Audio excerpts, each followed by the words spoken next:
আন্দোলনের কর্মসূচি দিয়েছেন, যে লং মার্চ ঘোষণা করেছেন, সেই লং মার্চের কেন্দ্র কিন্তু শাহবাগ।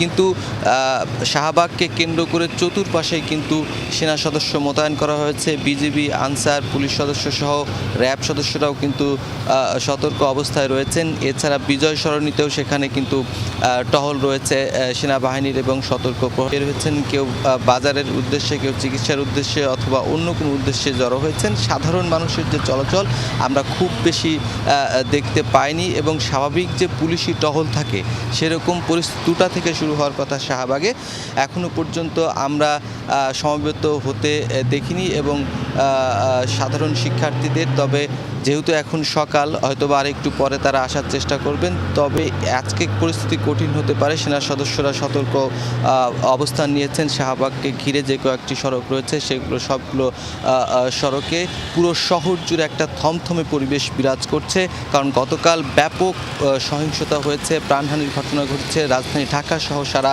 বাংলাদেশে। তবে শিক্ষার্থীরা বলছেন তাদের যে দাবি সেটা আদায় করে তারা যাবেন। অন্যদিকে সরকারের তরফ থেকে বলা হয়েছে সরকার পতনের যে এক দফা দাবি দেওয়া হয়েছে এটি শিক্ষার্থীদের নয়, এবং যারা সহিংস